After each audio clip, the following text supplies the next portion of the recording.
পরম পদস্বরূপ পরমেশ্বরের প্রাপ্তির যে লক্ষণ, অর্থাৎ ভগবৎ স্বরূপত প্রেম প্রাপ্তির যে লক্ষণ, সেটি এখানে ব্যক্ত হচ্ছে। কারা পাবে প্রেম, কারা পাবে ভক্তি, কারা পাবে স্বরূপ স্মৃতি, কারা স্বরূপে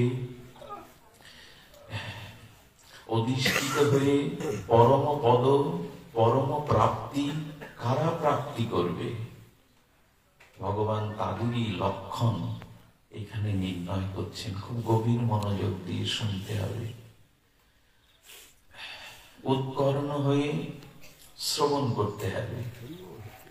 শ্রবণ করতে হবে এই জন্য এখানে জিত সঙ্গ দোষা বলা হয়েছে। আমাদের দোষ দুটি,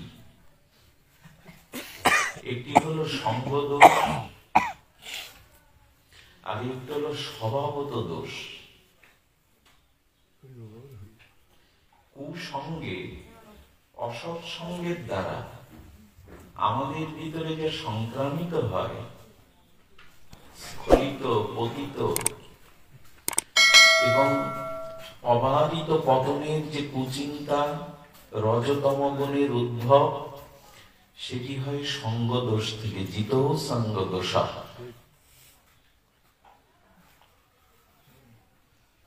এই দোষ যাবে কি করে? এই কুসঙ্গ অসৎসঙ্গের দ্বারা সংক্রামিত যে দোষ, তমগুণ, এটি যাবে কি করে?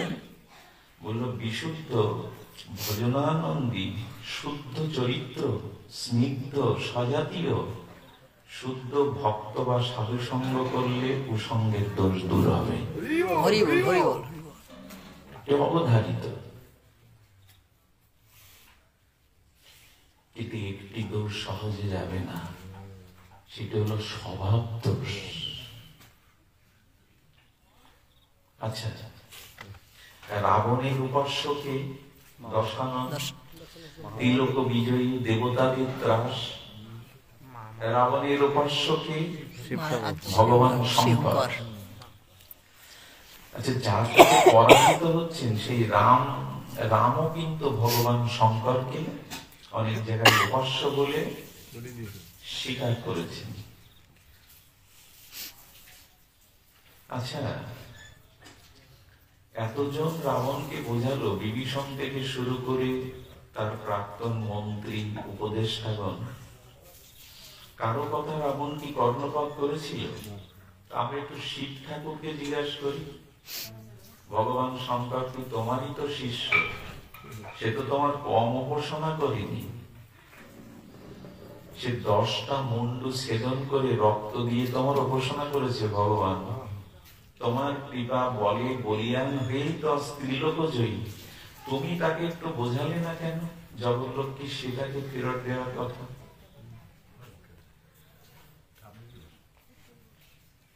এর কি উত্তর?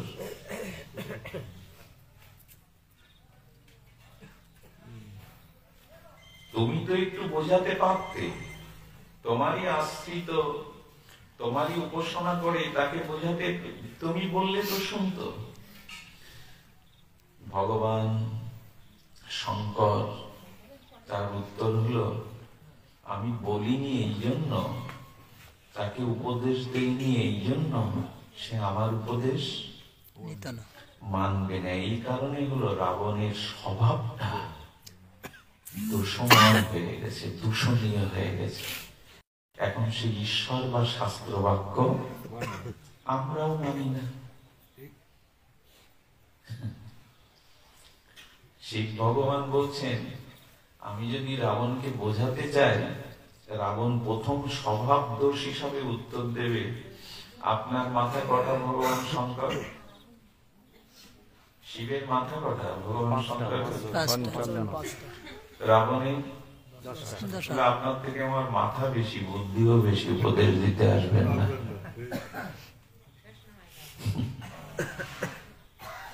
যাদের স্বভাব দুষ্ট, এরা মহতের ভগবানের শাস্ত্রের উপদেশ গ্রহণ সঙ্গ দোষ হলে কিন্তু যায়। স্বভাব দোষ, স্বভাব দোষে কি হয় জানেন? স্বভাব দোষে কাল, কর্ম, গুণ এগুলি তাকে উদ্ভ্রান্ত করে দেয়। তার কাল, তার কর্ম, তার গুণ এই স্বভাব দোষে বিক্ষিপ্ত হয়ে যায়।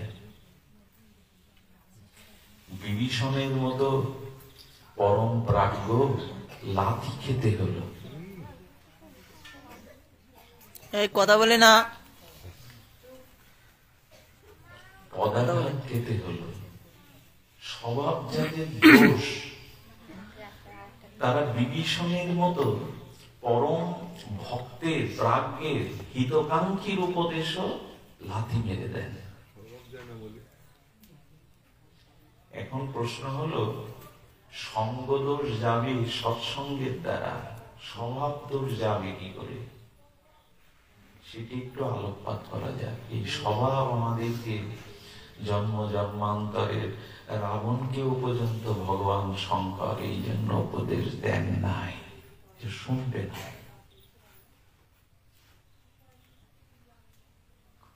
আমাদের দশাও তাই। এত ভাগবত কথা, এত হরিনাম প্রচার কোনো কাজে আসছে না। মানুষ স্বভাব কল্যাণের জন্য প্রস্তুত নয়, স্বভাব কারো বদলাচ্ছে না। একটি দৃষ্টান্ত দেই, এত হরিনামের মহিমা বলা হচ্ছে কিন্তু নাম গ্রহণ করছে কই? কথা বল, কথা বলে বন্ধ হবে না।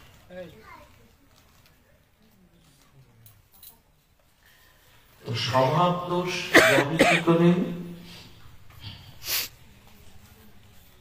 যাওয়ার জন্য ভগবান কয়েকটি এখানে প্রস্তাবনা করেছেন। মূল কথাটি আমরা পরে আনি, আগে ভগবান লক্ষণ বলছেন। এই লক্ষণগুলো যাদের, তাদের উপদেশে কাজ হবে না। ছিল গুরু মহারাজ রাধাকুণ্ডে এই প্রসঙ্গে অভূতপূর্ব অত্যন্তিক মঙ্গলক্ষেম আলোচনা করেছিলেন।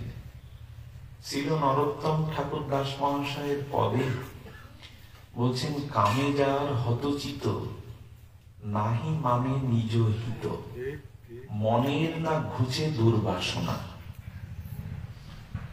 কামনা বাসনায়, স্বভাব বশত কামনা বাসনায় যাদের চিত্ত আক্রান্ত, তারা নিজের হিত বা নিজের মঙ্গল এটা মানবে না, বুঝতেই পারবে না। আপনার কিসে মঙ্গল যদি স্বভাবে দোষ থাকে তাহলে আপনি বুঝতে পারবেন না। কিসে মঙ্গল আপনার প্রকৃত কল্যাণ, আপনি যত বড়ই বিদ্বান হন, ডাক্তার, মাস্টার, প্রফেসর, ইঞ্জিনিয়ার, যত বড়ই বিদ্বান হন, ভগবান বলছেন কামে যার হতচিত, মানে কামনা বাসনা, কর্ম, গুণ, স্বভাব যাদের তম আক্রান্ত, স্বভাব দোষে, তারা যত বড়ই বিদ্বান হোক, যত বড়ই জাগতিক জ্ঞানী হোক, তারা কখনো নিজের হিত কিসে এটা বুঝতে পারবে না। কারণ কেন পারবে না? বাবা দৃষ্টান্ত দিয়েছেন যে অস্ত্রোপচারকারী রোগীকে ডাক্তার প্রথমে চেতনানাশক ঔষধ দিয়ে অবশ করে নেয়, অবশ করে 10-12 ইঞ্চি কেটে রক্তারক্তি, যন্ত্রণা, সেলাই সবকিছু করে। রোগীর দেহে প্রাণ থাকতেও সে অনুভব করতে সেই সময়ের জন্য পারে না। তো অনন্ত ভোগ কামনা বাসনায় যাদের চিত্ত আক্রান্ত, যাদের স্বভাব দুষ্ট, তাদের শতবার উপদেশ দিলেও ওই অজ্ঞান করা রোগীর মতো কাটা ছেঁড়া ব্যথা যেমন অনুভব করতে পারে না, কোন উপদেশই তাদের জীবনে কাজে আসে না। এখন এটাই হচ্ছে।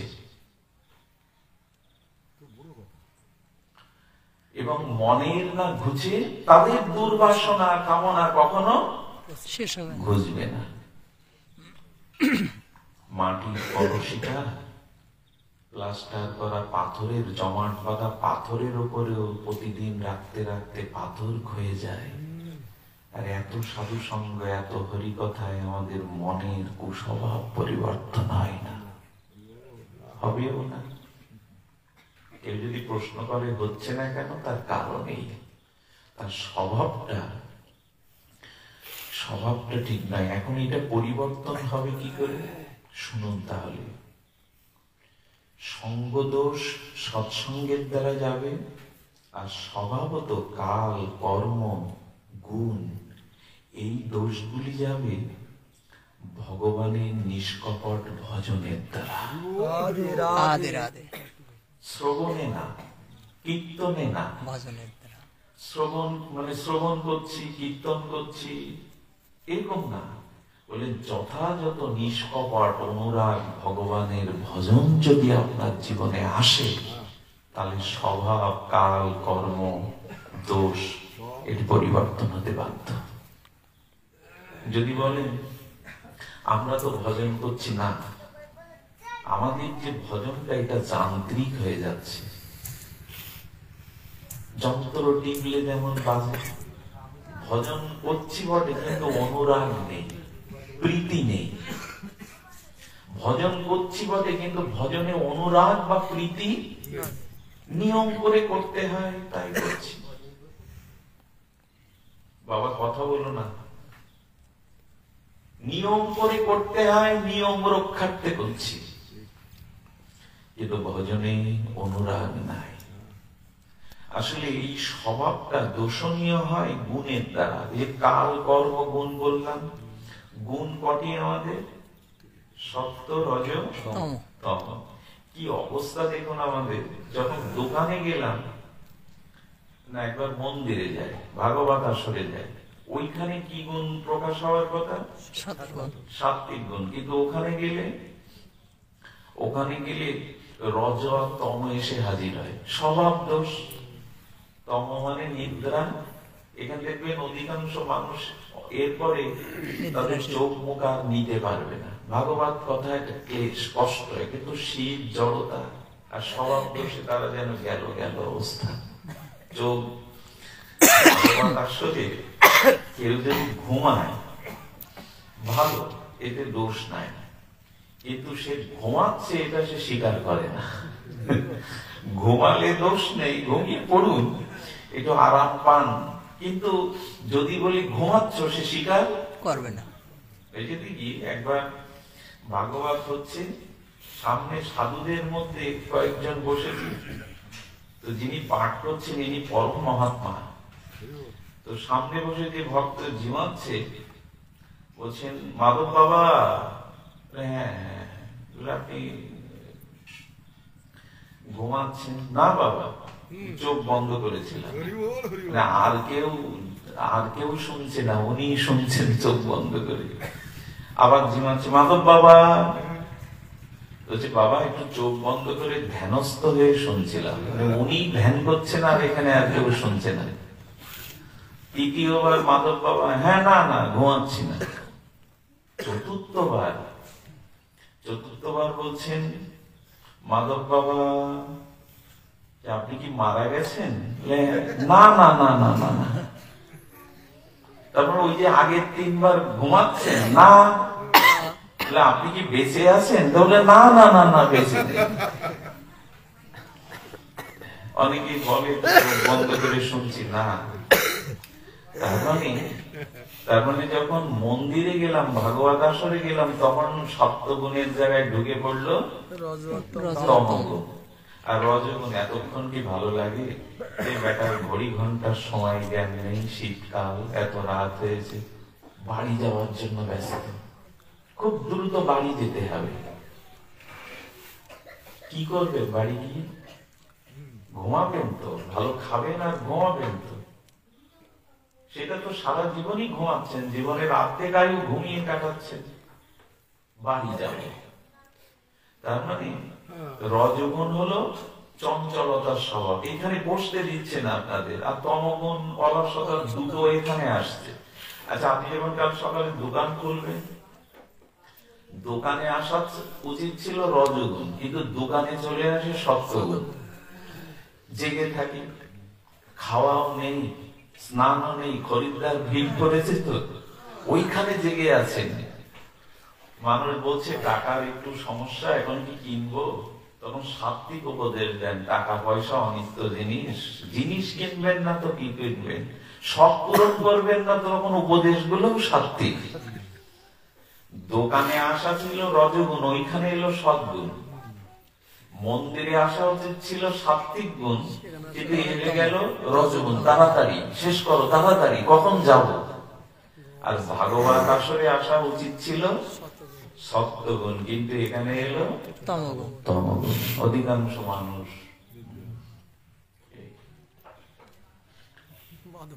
তো এখন এই সত্য রজতম এই তিন গুণ নিয়ন্ত্রণ ক্ষমতা আপনার হাতে। একজন ভক্ত গোবিন্দের উপাসনা করতে করতে গোবিন্দ প্রকাশ হয়েছেন, বললো কি বর চাই? উল্টে ভগবানকে প্রশ্ন করছে, আপনার কাছে কি কি আছে? সরল তো বলছে, দেখ আমার কাছে দুটো জিনিস আছে,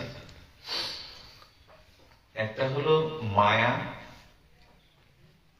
আর একটা হলো মায়া মুক্তি।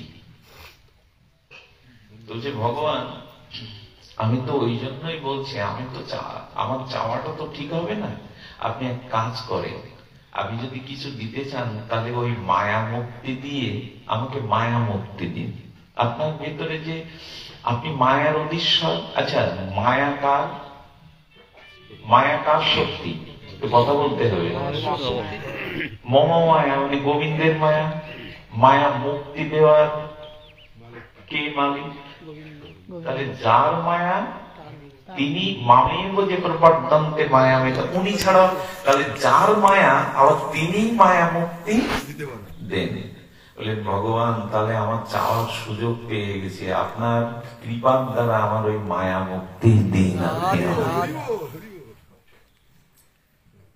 সত্য রজতম এই স্বভাব আমাদেরকে ঘুরিয়ে নিয়ে বেড়াচ্ছে জন্ম জন্মান্তরে।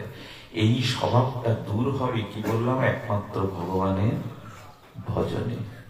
যদি ভজনটা কি, ওই যে আগে বললাম মালা টিপতে হয় তাই টেপা না, হরে কৃষ্ণ কৃষ্ণ টিভি দেখছি, মালা যাচ্ছি, গল্প করছি, মালা টিপছি, এরকম না। যন্ত্রের মতো ভজন হবে কেন? ভজন হতে হবে অনুরাগে, প্রীতিতে। তো আচ্ছা, সত্য রজতম আমাদের মায়াতে নাচাচ্ছেন তো। এক মহাত্মাকে প্রশ্ন করলেন, এই নাচ বন্ধ হবে কবে? সত্য রজতম এই যে নাচাচ্ছেন আমাদের জন্ম মৃত্যু জরা ব্যাধি, সেই মহাত্মা উত্তর দিচ্ছেন, এইখানের নাচ বন্ধ করে তোমার নাচ বন্ধ হবে যদি ভগবানের নাচ দেখো। তোমার নাচ বন্ধ হবে শত রজতমে যদি ভগবানের নাচটা দেখো। বলছে ভগবান কোথায় নাচছে? বলে বৃন্দাবনে যাও, ওইখানে লাড্ডু দিয়ে গোপীরা কৃষ্ণকে নাচাচ্ছে, একটু লাড্ডুর লোভে ভগবান নেচে দেখাচ্ছে, রাসও নাচছে, মা যশোদাও নাচাচ্ছে। বললো ধামে গিয়ে যদি ভগবানের আনন্দময় নৃত্য দেখো, তোমার নাচ জন্ম মৃত্যু জরাব্যাধি মায়ার নাচ বন্ধ হবে। অর্থাৎ ওই লোকে যাও। ভগবানের আনন্দময় নৃত্য, তার লীলা যদি আমরা ভজন করি তাহলে আমাদের নাচ বন্ধ হবে। আর ভগবানের নৃত্য বা তার আনন্দময় নিকেতনের লীলা যদি দর্শন স্পর্শন শ্রবণ না করি, ভজন না করি, আমাদের কর্ম দোষের সত্য রজতম গুণের এই উত্তপ্ত নৃত্য কখনো বন্ধ থামবে না। এই জন্য একটু ভগবান লোকের দিকে দৃষ্টি দিতে হবে, একটু ভজনের দিকে দৃষ্টি দিতে হবে। যদি দেওয়া যায় তাহলে কি হবে? তা না হলে কিন্তু অবধারিত পতন, সামনে কিন্তু পতন আসছে। আচ্ছা, খুব অপূর্ব একটা দার্শনিক কথা বলি, ঘুম কেটে যাবে আপনাদের।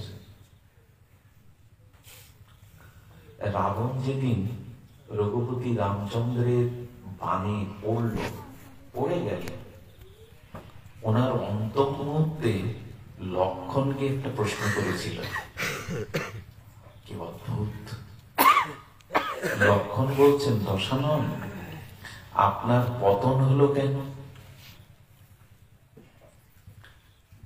দশানন তখন ভাবছে, আমিও বিচার করে বুঝতে পারছি না, আমার পতন হওয়ার কথা না তো। আমিও বিচার করে পাচ্ছি না, আমার পতন তো হওয়ার কথা না। লক্ষণ বলছে, কেন হওয়ার কথা না?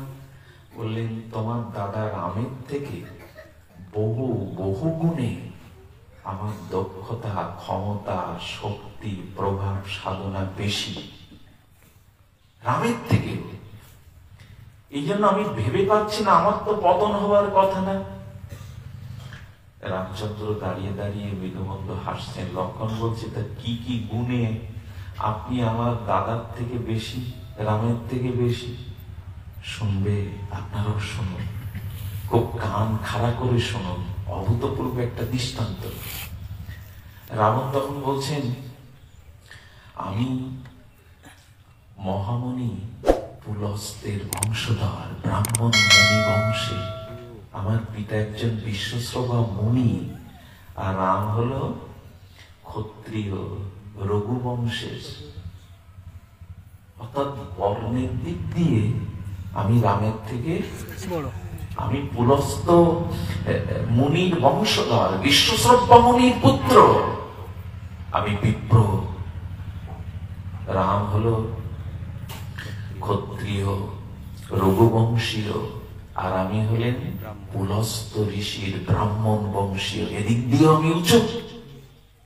লক্ষণ বলছে, আর কি কি?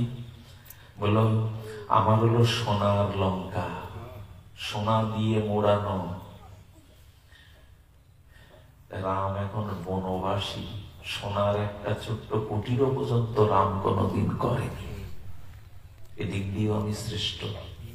আমার লঙ্কাটা চারিদিকে সমুদ্র দিয়ে ঘেরা, কিন্তু রাম তো উদাসী, বনবাসী, বনে বনে ঘোরে। তার সুরক্ষার ব্যবস্থা আমার মতো নাই। আচ্ছা, আমার সেনা কারা? আমার তুলসীদাস বলেছেন, ওনার 1 লক্ষ পুত্র আর 1.25 লক্ষ। আমার সৈন্যবল, আমার বংশধর এতগুলো, আর রাম জোগাড় করেছে কিছু বানর। এদিক দিয়ে আমার খাত্র শক্তি অনেক বেশি। শুনছেন তো মন দিয়ে? কথাগুলো খুব দার্শনিক। রাবণ বলছেন, আচ্ছা যদি বলি রামের তপস্যা তার থেকে আমার তপস্যা বেশি, গুরুদেবকে মাথায় রাখতে হয় বলে, ইষ্টদেবকে মস্তকে রাখতে হয় বলে, পুরো কৈলাসকে আমি হাতে উপরে তুলে ধরেছিলাম। কৈলাসকে আমি আমার মুন্ডু, 10টা মুন্ডির মধ্যে 5টা মুন্ড ছেদন করে রক্ত দিয়েছিলাম ভগবান শিবের চরণে, কঠোর তপস্যা এক পায়ে দাঁড়িয়ে। রাম 1 ফোঁটাও রক্ত ইষ্টকে কোনোদিন দেয়নি।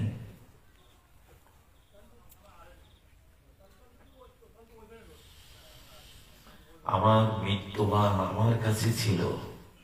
এদিক দিয়েও আমি একরকম মৃত্যুঞ্জয়ী। ঠাকুর লক্ষণ তখন নীরব। তখন বলছে, আচ্ছা কেন আপনি উত্তর দিয়ে যাবেন না? মরার আগে উত্তর দেবেন না, তবু কেন আপনার পতন হলো? উত্তরটা বড় চমকপ্রদ। বলছেন, একটা দিকের জন্য আমি আজ বিনাশ হলাম। সেই একটা দিক হলো, রামের সাথে ধর্ম ছিল, আমার সাথে ধর্ম ছিল না। আজকে মানুষের এই এত পতনের কারণ কি? অর্থ বেড়েছে, ক্ষমতা বেড়েছে, যোগাযোগ বেড়েছে, কত কি বেড়েছে। উৎকর্ষ হয়েছে না? আমাদের ধন বেড়েছে, ক্ষমতা বেড়েছে, লোকবল বেড়েছে, জনবল বেড়েছে, অর্থবল বেড়েছে। আমাদের এত পরাজয় কেন? সব জায়গায় আমরা মুখ থুবড়ে করছি কেন? ধর্ম আমাদের সাথে নেই। প্রকৃত বল হলো ধর্ম বল। এই জন্য যদি স্বভাব পরিবর্তন করতে চান, নাহি মানে নিজ হিত। এখানে ব্রহ্মা এসেও যদি আপনাকে বলে কিছু, আপনি মানবেন না, আপনার স্বভাব যদি দোষণীয় হয়। আচ্ছা, সব দিকটাই তো নানান রং। লাল চশমা চোখে দিলে সব লাল দেখবো কেন? বলে স্বভাব যেমন তেমনই দেখবে। এখন স্বভাব পরিবর্তন করতে গেলে ভগবান কি বলছেন? ভগবান বলছেন শুদ্ধ ভগবান ভজনের দ্বারাই এই স্বভাব নিয়ন্ত্রণ হবে। এটা হনুমানের একটা জিজ্ঞাসায় রাম ভগবানকে হনুমানজি বলছেন। হনুমানজি কি বলছেন? প্রভু, তোমার চরণে সমর্পিত হওয়া ব্যতীত কারণ স্বাতন্ত্র স্বভাব সংশোধন হতে পারে না। কারণ কৃপা মায়া মুক্তি ভজন তোমারই দান।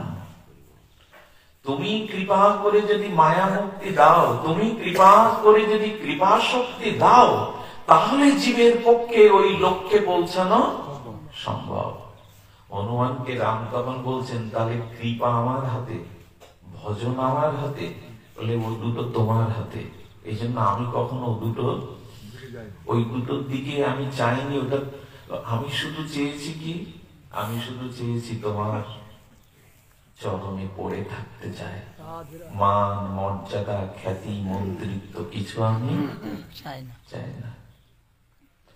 আপনাদের একটা কথা বলি, রাম সীতা লক্ষণের প্রতিমূর্তি যে মন্দিরে দেখবেন, যে পটে দেখবেন, হনুমান কোথায়? সম্মুখে না পাশে? এই রাম সীতা লক্ষণ দাঁড়িয়েছেন, হনুমান কোথায় জানেন? এরকম বাম পাশে। সম্মুখে দাঁড়ালে ক্ষতি কি ছিল? বলেন কখনো ভগবানের সম্মুখে দাঁড়াবেন না। এই জন্য আমাদের গৌড়ীয় বৈষ্ণবরা বলছেন, প্রণাম করতে গেলে একটু ভগবানের সম্মুখে না দাঁড়িয়ে একটু তীরে আসতে হবে। সমুদ্রের মাঝখানে যদি কেউ পড়ে, ততক্ষণ বাঁচার সম্ভাবনা তার থাকে না, কিন্তু যখন তীরে বা একটু সাইডে কুলে আসে, তখন মাটি পেয়ে যায়। ভগবানের সম্মুখে দাঁড়াবার কথা অর্জুন হনুমান বলছেন, প্রভু আমার সে সুকৃতি নাই, আমার তেমন ভজন নাই যে আমি আপনার সম্মুখে দাঁড়াবো। আচ্ছা, আমি যদি আপনাদের কাছে কোনো গরিত অপরাধ করি, জঘন্য অপরাধ, পরের দিন সকালে আপনার সামনে আমি পড়লে আমার কিঞ্চিত লজ্জা হবে না?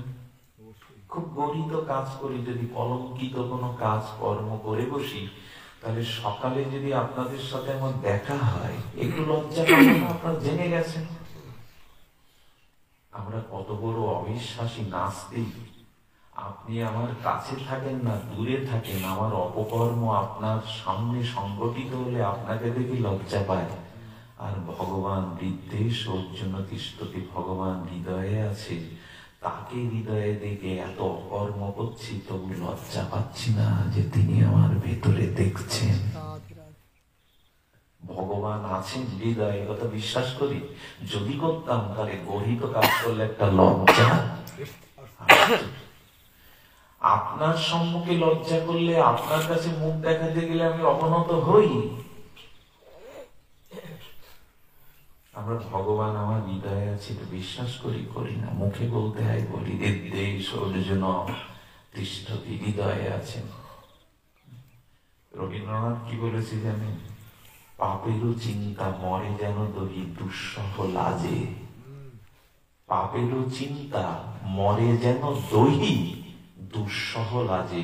আজি প্রণামী তোমায় চলিব নাথ সংসার কাজে। পাপের চিন্তা মনে এলে যেন দুঃসহ লাজে আমার মাথা নত হয়। এটা কবিগুরুর অনুভব। আমাদের লজ্জা নাই। আচ্ছা, রাস্তা দিয়ে যেতে যেতে অন্ধকারে বলে ওই গাছটায় পেতনি আছে, পিশাচি আছে, ভূত আছে, বলে না ওই জায়গাটা খুব ভয়। ওইখানে গেলে একটু গা ছমছমও করে। পেতনি আছে কিনা আছে, প্রেতাত্মা আছে কিনা আছে, তাতে যদি জায়গাটা গেলে ভয় হয়, তো ভগবান হলো নির্ভয়ের স্থান, ভগবান হৃদয়ে আছে, তবু ভয় এলো কেন? ভগবান যার হৃদয়ে, ভগবান যার স্মরণে, তিনি তো নির্ভয় হবেন। ওইখানে ভয় আসে কেন? ভয় আসে, কিন্তু ভগবান হৃদয়ে আছে, তাতে নির্ভয় হতে পারি না। কারণ ভগবান আছে, এই অস্তিত্বটা, বিশ্বাসটা এখনো হয়নি। ওইখানে ভূত প্রেত নিয়ে আসে কিনা তাতে ভয় পায়, আর হৃদয়ে অভয় রূপ ভগবান আছেন এ কথা ভাবলে তো ভয় হওয়ার কথা না। তার মানে মুখে মাত্র ঈশ্বর ঈশ্বর করি, অনুভূতিতে ভগবানকে উপলব্ধি এখনো আমাদের হয়নি। এই জন্য হনুমান বলছে, প্রভু ভজন বা কৃপা আমার দ্বারা হবে না, আমি শুধু জানি তোমার চরণের পাশে একটু পড়ে থাকতে পারলেই হলো। এটাকে বলে আত্মসমর্পণ। দেহ সমর্পণ না, আত্মসমর্পণ। আত্মসমর্পণ করলে কি হবে জানেন? ভগবানই আপনার সমস্ত কর্মই করিয়ে নেবেন, কৃপাপূর্বক ভজন।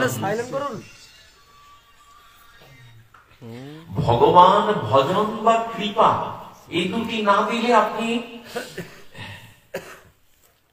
কৃপা না করিলে কে পারে, কবিগুরুর একটা পদে আছে, কৃপা না করিলে কে পারে। মাঝে মাঝে তব দেখা পাই, চিরদিন কেন পাই না, কালো মেঘ আসে হৃদয় আকাশে, তোমারে দেখিতে দেয় না। এর একটা পরে কবিগুরু বলেছেন, কৃপা না করিলে কে পারে, তুমি কৃপা না করলে কে তোমার ভজন করতে পারে? কারণ নিঃশ্বাসটাও আমার না। আমরা বলি, আচ্ছা নিঃশ্বাসটা যদি আপনার হতো, সপ্তাহে একদিন আপনি ছুটি ভোগ করেন, নিঃশ্বাসকে একদিন ছুটি দিন। এত ঘন ঘন বড় রাত দিন, তুমি একটু বিশ্রাম না। নিঃশ্বাস আপনি নিয়ন্ত্রণ করে রাখতে পারবেন 1 ঘন্টা?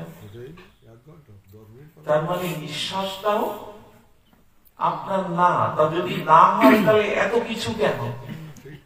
আমার কি করছে? নিঃশ্বাসটাও তো আপনার না, আপনি 1 ঘন্টা নিয়ন্ত্রণ করে রাখুন তো ওকে। তাহলে কি বলছেন? সঁপে দাও। হনুমান নিজেকে সর্বস্ব সঁপে দিয়েছেন। দেওয়ায় কি হলো জানেন? রামচন্দ্র বলছেন, তা তুমি আমার চরণে সমর্পিত হয়েছো, তো ভজন কৃপা ভগবানের চরণে পৌঁছানো, মুক্তির দুয়ারে পৌঁছানো কে করে দেবে? হনুমান বলছে, প্রভু সোজা উত্তর। শিশু সন্তান যখন মার কোলে থাকে, তখন মা উৎসবে যায়, পূজা পার্বণে যায়, ভাগবত শ্রবণ করতে যায়। আচ্ছা শিশুটি কি পায়ে হেঁটে যায় মার কোলে? ওর পা আছে, চোখ আছে, চোখেও দেখতে হয় না পথ, আর পা থাকতে হেঁটেও যেতে হয় না। মার কোলে উঠলেই মিটে গেল, মা পৌঁছে দিল সেই আনন্দের জায়গায়। এর থেকে আর দৃষ্টান্ত হয়? বলেন, প্রভু আমি তোমার চরণে সমর্পিত হয়েছে, এখন যেখানে নিয়ে যেতে হয় সেখানে যাও। আচ্ছা আমি আপনার বাড়ির চাকর, খুব বিশ্বস্ত দাস। তো যখন কোন প্রভু বা শেঠ মালিকের খুব বিশ্বস্ত দাস হয়, তখন কি বলে, এই আমি আজ মিটিং এ যাচ্ছি, আমার গাড়ির পেছনে তুই ওঠ। আচ্ছা ওর যে দাস, তার ঘরের চালাও ঠিক নেই, মাসে কিছু বেতন পায়, ওর তো গাড়ি আছে, কিন্তু গাড়ি চড়ছে কেন? আমি শুধু মালিকের বিশ্বস্ত হয়ে তার পাশে রয়েছি বিদায় আমায় গাড়ি চড়িয়ে মন্ত্রীদের মিটিং এ নিয়ে যায়। যদি বলে ওকে খেতে দিবাই, বলো না না ও আমার লোক, ওকে আমার টেবিলে খেতে দাও, বলে কিনা? ও তুই আমার সাথে যাবি তো তোর ভালো তো একটু পোশাক দরকার, করে দেয়। হনুমান বলছেন, প্রভু আমি যদি আপনার প্রকৃত দাস হতে পারি, তাহলে বৈকুণ্ঠের বিমান চালিয়ে আপনি আমাকে পেছনে বসে নিয়ে যাবেন, আমি বৈকুণ্ঠে যেতে যাবো কি জন্য? বাবা আরেকটি দৃষ্টান্ত দিয়েছেন, দৃষ্টান্তগুলো জেগে ওঠার মতো। শুধু ভগবানের চরণে একটু সমর্পিত হন। আচ্ছা আপনি বৃন্দাবন যাচ্ছেন, মথুরায় যাবেন, তো আপনি কয়েকটা স্টেশন পার হয়ে একদিন চলছেন, বাড়ি থেকে কল গেল, হ্যালো তুমি কত দূর গেছো, কত দূর? বলে এই তো 100 কিলোমিটার পেছনে ফেলে এসেছি, এখন চলছে এখন আমি চলছি, এই স্টেশন কেবল পার হলাম, অমুক স্টেশন। আচ্ছা, আপনি কি চলছেন না ট্রেন চলছে? আপনি তো বসে বসে খবরের কাগজ পড়ছেন, কথা বলছেন, পা দোলাচ্ছেন, অথচ কেউ কল করলে বলছেন আমি চলছি।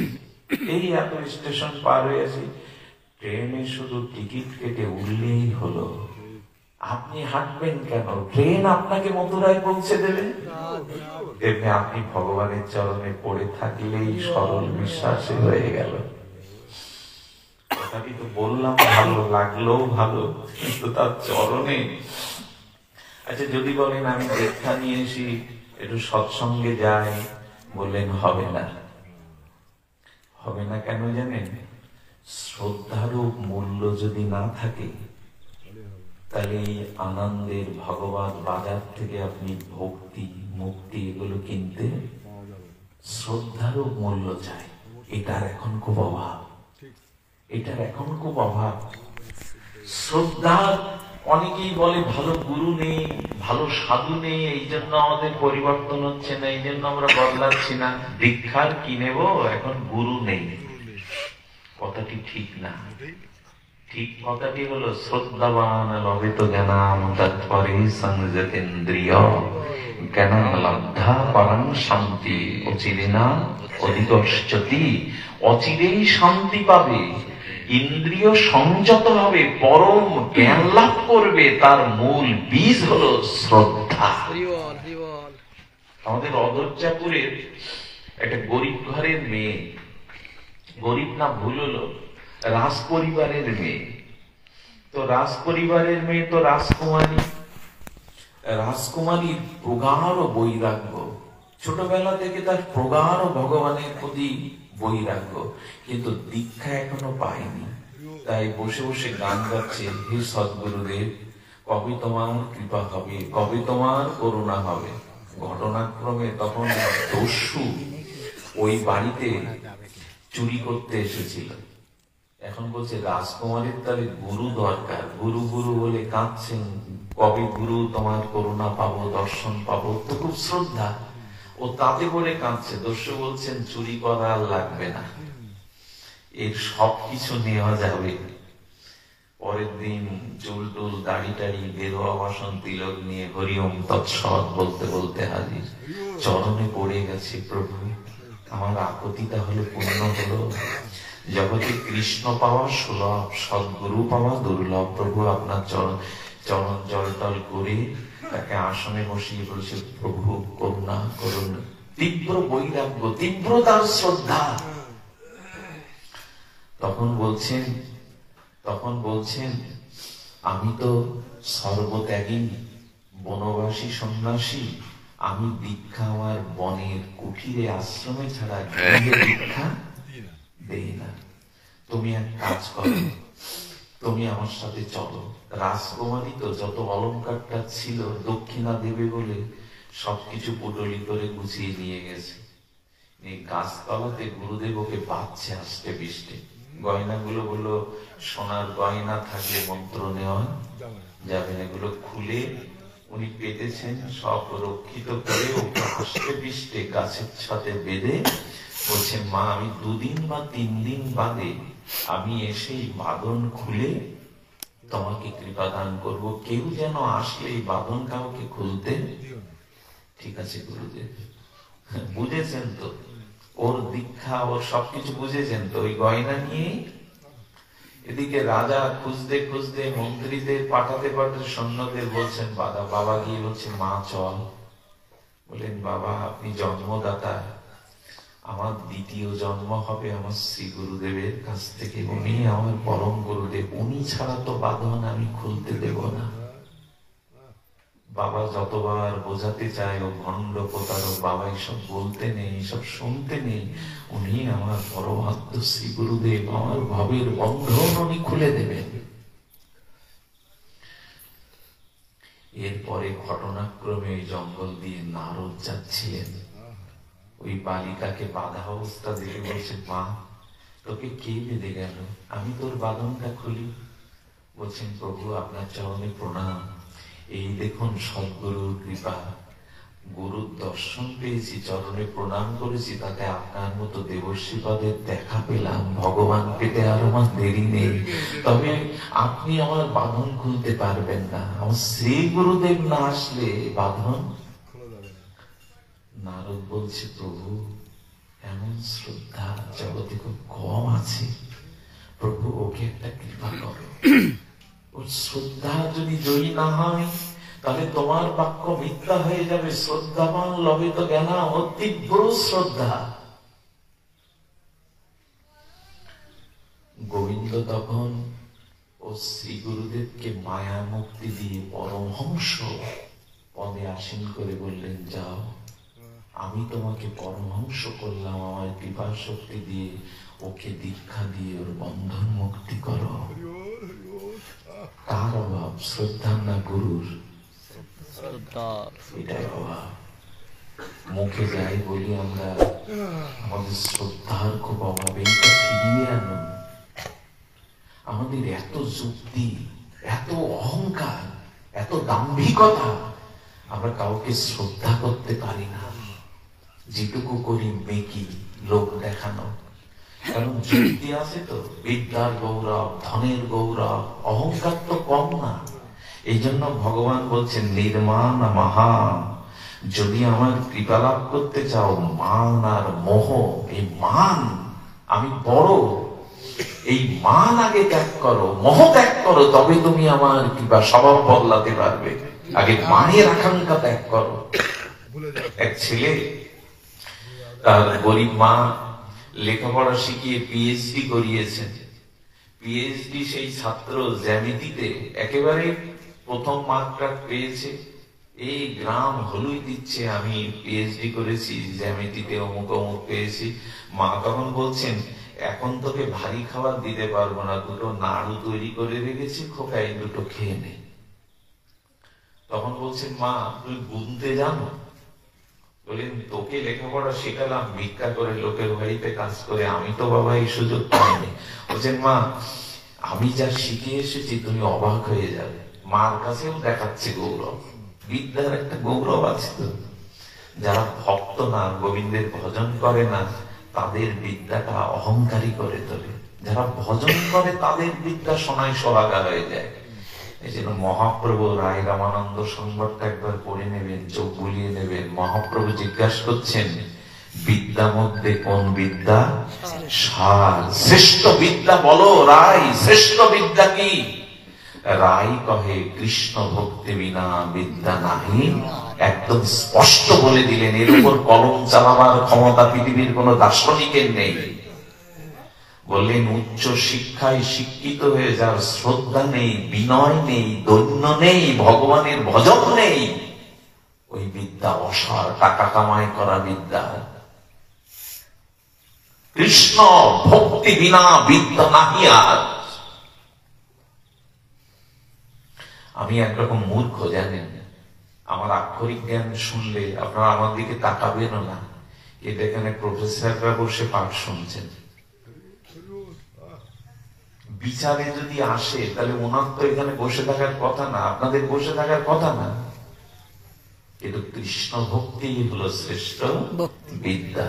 এটা পারের বিদ্যা। সেই একজন পার হতে গিয়ে বলছেন, এই ইংলিশ জানিস? মাদিকে বলছে, ইংলিশ জানিস? ইংলিশ মানে মাসের নাম? তাহলে বেটা ইংলিশ ইন্টারন্যাশনাল ভাষা। উনি করেছে কি, ফস করে ওই বের করে, কম্পিউটার বের করে টিপতে শুরু করেছেন। বলেন, এটা কি? বলে, এই যুগে বাস করে এটাও জানিস না? ল্যাপটপ কম্পিউটার এ সম্পর্কে তোর জ্ঞান নেই? বেটা তোর বাড়ানায় মিথ্যা জীবন। ঝড় উঠে নৌকা তখন জল উঠছে বলে আপনি সাঁতার জানেন? তাহলে আপনার ওই বিদ্যার কম্পিউটার নিয়ে ডুবে মরতে হবে, ইংলিশ নিয়ে। কারণ সাথে আমি পার হতে পারবো, আপনি পার হতে পারবেন না। জগৎ সংসার, এই ভব সংসার যে পাড়ি দেওয়ার বিদ্যা রাখে না, সে ডুবে মরবে। ওই বিদ্যা নিয়েই ডুবে মরবে যদি কৃষ্ণ ভক্তি বিদ্যা তার না থাকে। পার হতে পারবে না তো, পার হতে পারবে না। তো মাকে বলছেন, এই দেখো আমি কি শিখে এসছি বিদ্যার গৌরবে। বলছেন নাড়ু। বলছে, মা নাড়ু গোনো। মা বলছেন, একটা রেখেছে তো। এবার দ্বিতীয়টায় হাত দিতে গিয়ে কি বলছে? 2। বলছেন মা তাহলে কটা হলো?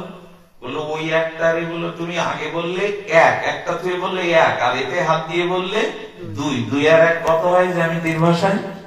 মা 3টে নাড়ু। মা বলছে খোকা, বলে আবার গোনো, ওই ওপন থেকে আবার গোনো, ওই যেটা থুয়েছ। কি কায়দা বিদ্যা! বলছেন ওই যেটা থুয়েছে আড়ির মধ্যে ওইটা তুলে হচ্ছে 1, আবার এই পাশে রেখে যখন হাত দিয়েছে তখন বলছে 2, বলে তাহলে 1 আর 2 3। মা বলছে বাবা তুই কি বোঝাচ্ছিস আমি বুঝতে পারছি না, এটা ঠিক 2 আর 1 তো 3। একটা থুয়ে যখন আর একটা হাত দিতে যাচ্ছে গুনছে 1, তারপর বলছে 2, তাহলে 2 আর 1 3। বলছে মা 3 হয়। এই আমার বিদ্যার কৌশল দেখেছো, তুমি বলছো 2, আমি প্রমাণ করছি 3। ও গুনাতেই তো প্রমাণ করছে। পাশে ওর বাবা বসেছিল, ওর বিদ্যার অহংকার দেখে খোকা বলছে খোকা ঠিকই বলেছিস, তোর মা তো মূর্খ, আমি তো দেখতে পাচ্ছি 3টে, 1 আর 2 তুই দেখতে পাচ্ছিস, আমিও দেখতে, ওরই তো বাবা, ওরই তো বাবা।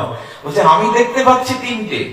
বলছে খোকা তাহলে এক কাজ করি, তোর এমন বিদ্যা তুই 2কে 3টে আমিও দেখতে পাচ্ছিস, তোর মা মূর্খ দেখতে পাচ্ছেন, এক কাজ কর, তোর মা একটা খাক আর আমি একটা খাই, যে 3টে তুই বানাচ্ছিস ওইটা তুই খা। তর্ক করতে যাবেন না, শ্রদ্ধা নন, নৈতো তর্কেন মতিরা পানায়া।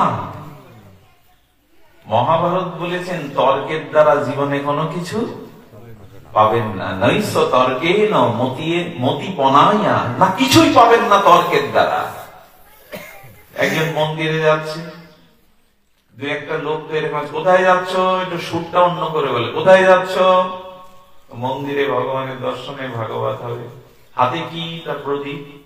আচ্ছা এই যে যাও, আচ্ছা তুমি ভগবানকে সৃষ্টি করেছো না ভগবান তোমায় সৃষ্টি করেছে? কথাটা জিজ্ঞেস করছে কেন জানেন? ওই যে মন্দিরের মূর্তিটা, ওইটা তো কোনো ব্যক্তি তৈরি করেছে। বলছে ওই যে মন্দিরে যাকে দেখতে যাচ্ছ ও তোমাকে তৈরি করেনি, তোমরাই ওকে তৈরি করেছো। কি যুক্তি! তুমি ভগবানকে সৃষ্টি করেছো না ভগবান তোমায় সৃষ্টি? একদল লোক এরকম বলে বেড়ায়। কি হই হুল্লোড় করতে যাও, কে আসছে বক্তা অমুক তমুক শুনতে যাও, কেন অনুষ্ঠানে যাও, যুক্তি তো কম না। মেয়ারা বলে এটা, কেন যাচ্ছ? আচ্ছা ওই ছেড়ে আবার ওর হাতে প্রদীপ দেখেছে, ও প্রদীপ দিতে যাচ্ছে মন্দিরে, এই প্রদীপ। আচ্ছা এই প্রদীপ কোথা থেকে এলো? সর্বনাশ, যাচ্ছি ভগবানের মন্দিরে পাল্লাই পড়ে, বলি প্রদীপ কোথা থেকে এলো? বলে যদি জিজ্ঞাসা বলি যে প্রদীপ ম্যাচ থেকে ধরিয়েছি, বলে ম্যাচ কোথা থেকে এলো, আগুন কোথা থেকে এলো, এর এই উত্তর দিতে তো আমার শেষ। ফু দিয়ে প্রদীপ নিভিয়ে দিয়েছে। প্রদীপ নিভিয়ে দিলে উত্তর না দিয়ে বলছে যেখান থেকে এসেছিল ওকে সেখানেই পাঠিয়ে দিলাম। তুমি তো জিজ্ঞেস করছো কোথা থেকে প্রদীপ এলো, আগুন এলো, ও যেখান থেকে এসেছিল ওইখানেই পাঠিয়ে দিয়েছি, ওইখানেই পাঠিয়ে দিয়েছি।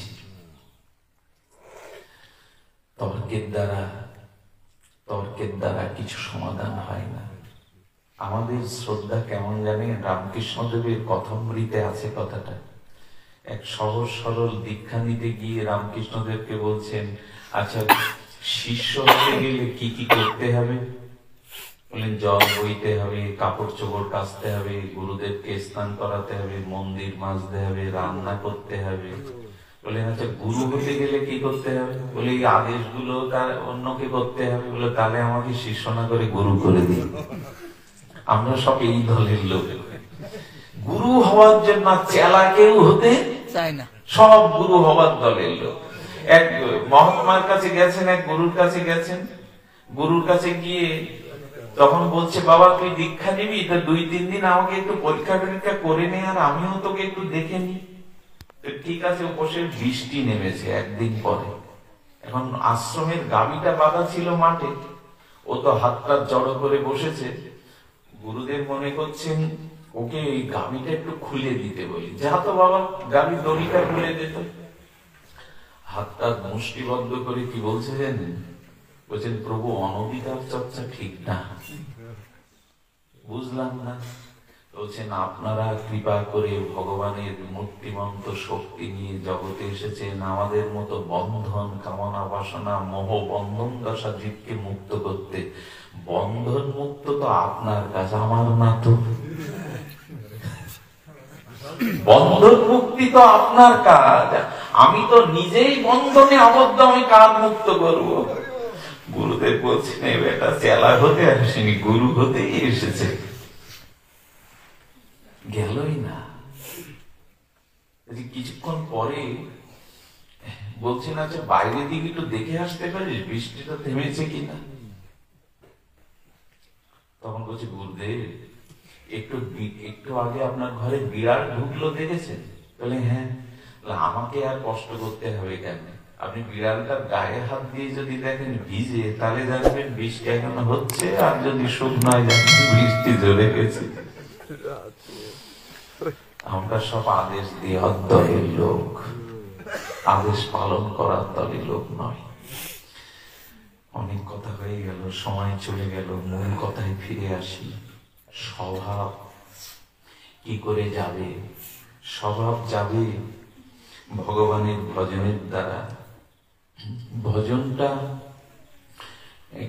ভজনটা কেমন এটা একটু বলি আমাদের। সেই ভজনটাই এখানে বারবার বলা আছে, বারবার বলা আছে যে দেখো নতৎ ভাসায়তে সূর্য, ভগবান বলছেন ন শশঙ্ক না পাবক যত গতান নিবর্তন্তে তদ্ধাম পরমম মম। তুমি এক কাজ করো, তুমি সেই স্বয়ং প্রকাশ, একটা আনন্দের লোক আছে যেখানে জরা নেই, মৃত্যু নেই, ধ্বংস নেই, ক্ষয় নেই, সেখানে এই সূর্য আলো দেয় না, সেখানে তোমার মনের মতো আলো পাবে। সেই স্বয়ং প্রকাশময় পরম পদ সূর্য প্রকাশ করতে আমার যে ধাম, আমার যে পরম পদ, সেটা এই সূর্যের দ্বারা প্রকাশ হয় না। চন্দ্রও সেখানে প্রকাশিত হতে পারে না। এটা চিন্ময় ধামের কথা বলা হচ্ছে। ভগবান যেখানে অবস্থান করেন ধাম, অগ্নিও তাকে প্রকাশ করতে পারে না। ন তদ ভাসায়তে সূর্য ন শশঙ্ক না পাবক। ভগবান যত গতান নিবর্তন্তে তদ্ধাম পরমম মম। এই আমার ধামের দিকে দৃষ্টি দাও।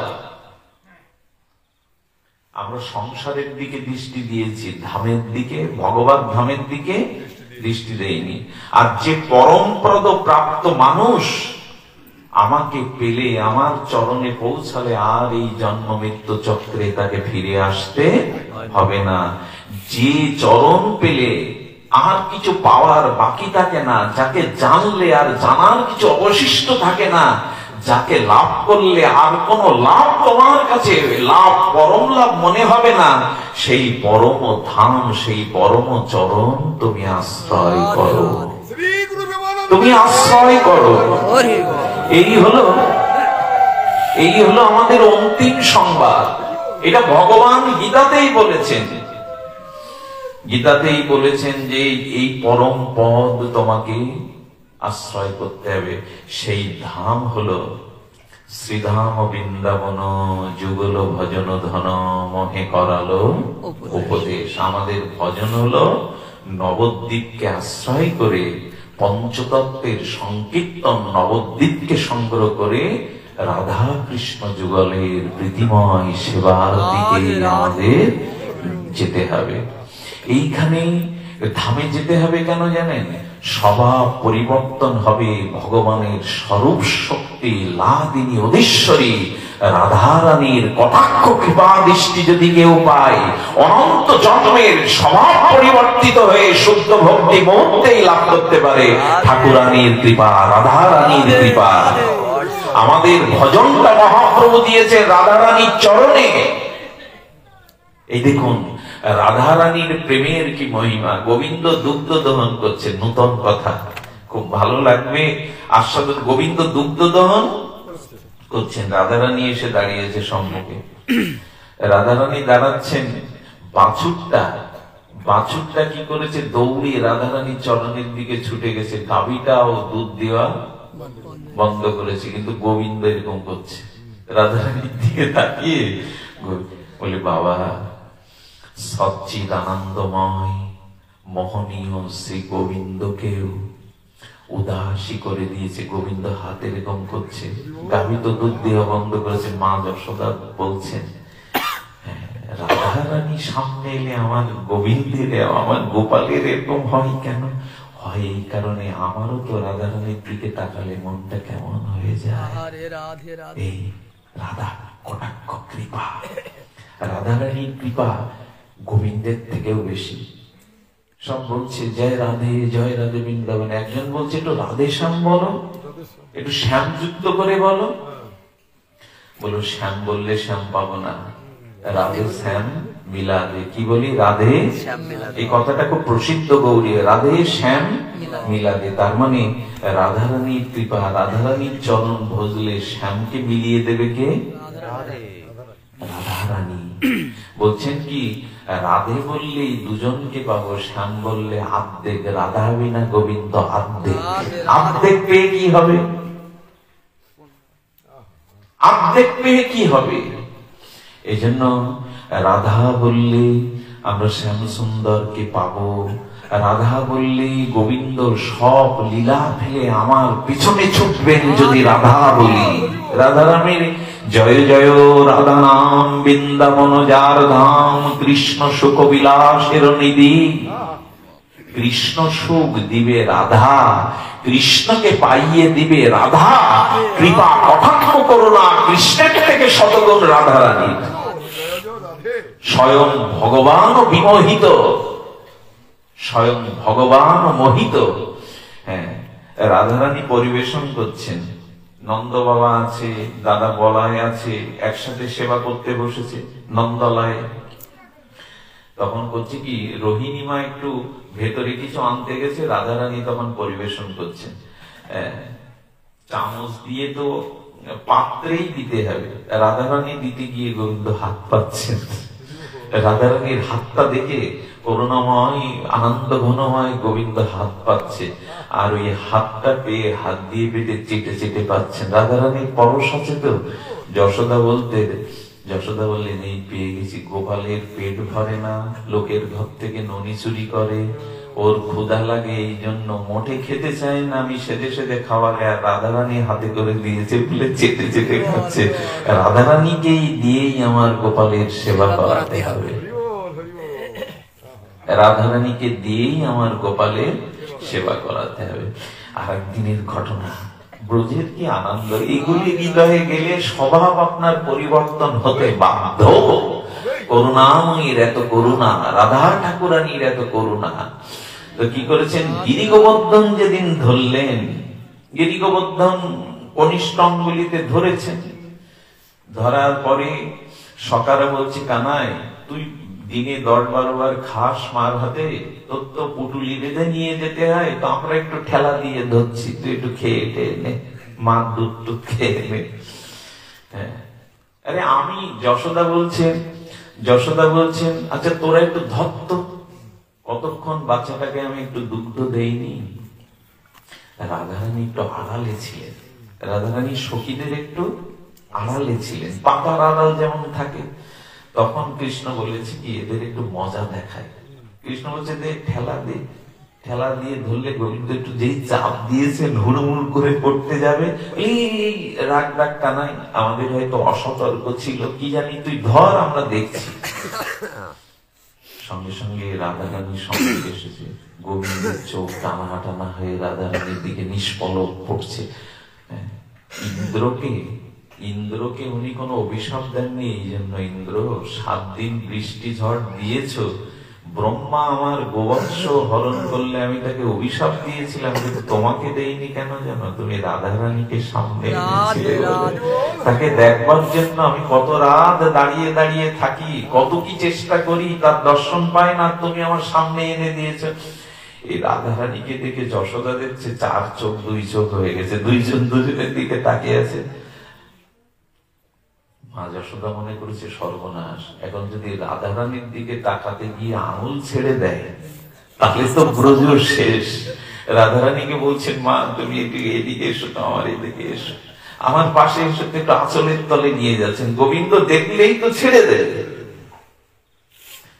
করুণাময়ীর এত করুণা, সচ্চিদানন্দ ভগবানকেও বশ করেছে।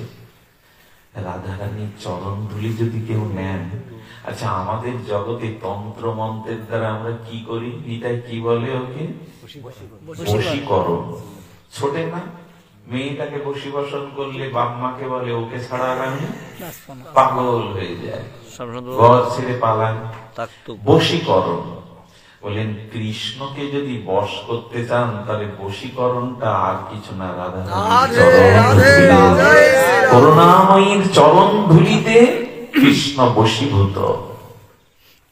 এই তত্ত্বটি মহাপ্রভু আমাদের, যে রাধা প্রেম, রাধা তত্ত্ব জানাতেই মহাপ্রভুর আগমন। শুধু কি তাই, ব্রজে যে ইচ্ছা পূর্ণ হলো না, সেই রাধা ভাবোদ্যুতি নিয়ে মহাপ্রভুই সেই ব্রজের আস্বাদন করলেন রাধা ভাবকান্তির।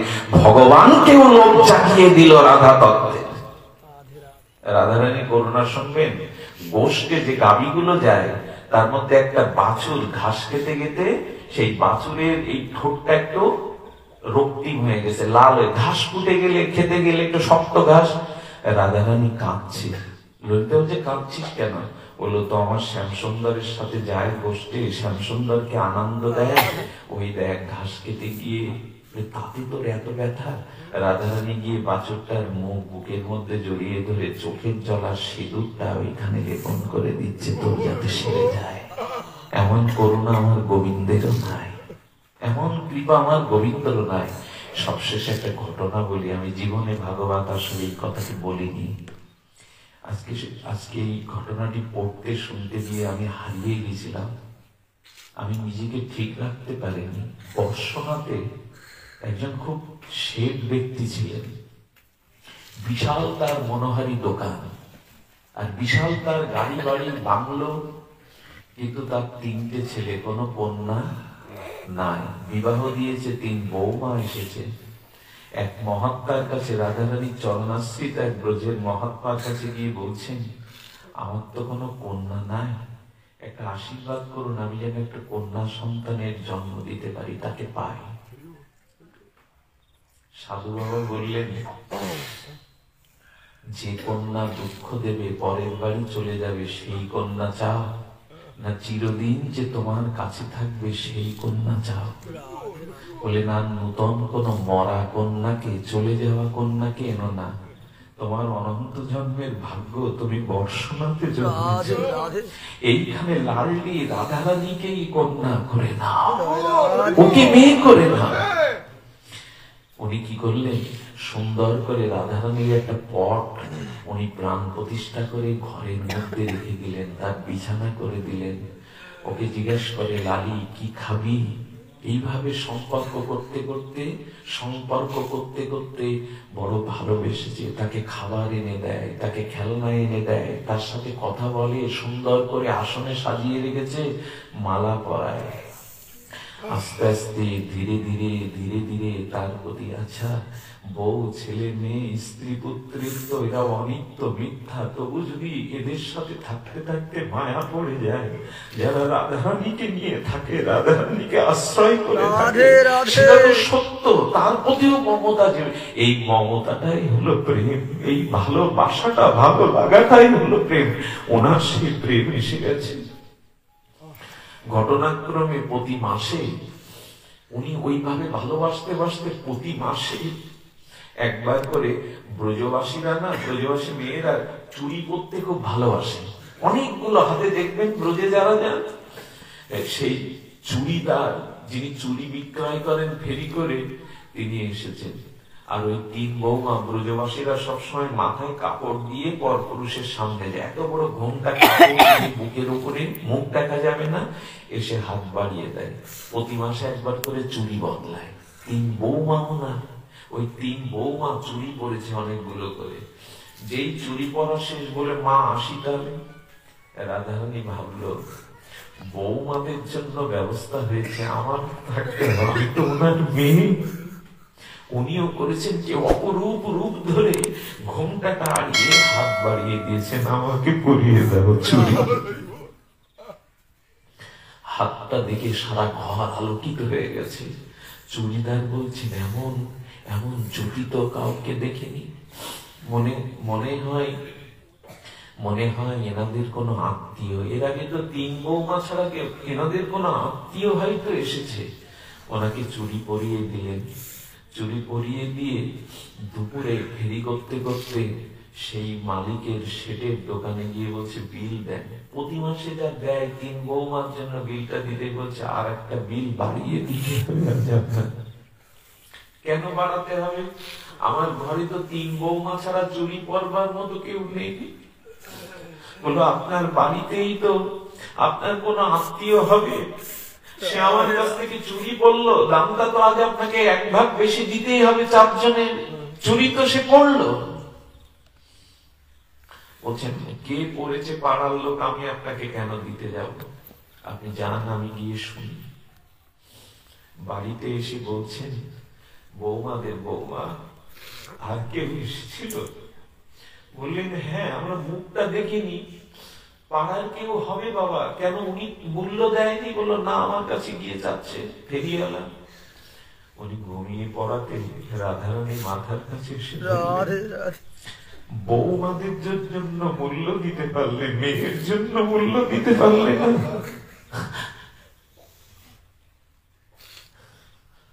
উনি সঙ্গে সঙ্গে উঠেছেন। উঠে ট্যাক্সিটা ড্রাইভারকে বের করতে বলে উনি কিছু টাকা পকেটে নিয়ে সরাসরি সেই ফেরিওয়ালার বাড়ি গিয়ে বলছেন, ওঠো, আমার জীবন ধন্য, ধন্য তুমি যাকে হাতে করে সিঙ্গার করিয়েছো। ওকে প্রণাম করে বলছেন মূল্যটা নাও। আমার ভুল হয়েছিল, আমার মেয়েই চুরিটা করেছিল, আমি ভুল করেছি তোমায় দিতে। এই হলো রাধে, এই হলো ঠাকুরানীর করুণা। এই জন্য মহাপ্রভু বলেছিলেন, এই রাধা দাস্য, রাধা চরণের যদি আমরা একটু আশ্রয় নিতে পারি, তাহলে আমাদের পরম করুণা। এই জন্য এই করুণাময়ী প্রেমময়ী লাদিনী উদ্দেশ্বরী রাধা রানীর কৃপা, এইটি পারে আমাদের স্বভাব শোধন করতে। যারা রাধা দাস্য নিয়েছেন, স্বরূপস্মৃতি জাগিয়েছেন, রাধা রানীকে একটু আকুতি জানিয়েছেন, রাধারানীর করুণা। বিশ্বনাথ চক্রবর্তী পাদ তিনি লিখেছেন, এক বাবাজি পরম্পরা পায়নি, তাই রাধাকুণ্ডে ডুবে মরতে ঝাঁপ দিল। স্বয়ং রাধারানী এসে বললেন, আমার কলঙ্ক হবে যদি আমার কুণ্ডে তুমি মরো। হাত ধরে তুলে তাকে পরম্পরা নিচে দিয়ে দিলেন ঠাকুরানী। এই জন্য সকলে যুগল বিগ্রহের একটু সেবা, রাধারানীর একটু বিশেষ নাম, রাধারানীর চরণাশ্রয় করবেন। তার করুণাতেই আমাদের পরম প্রাপ্তি।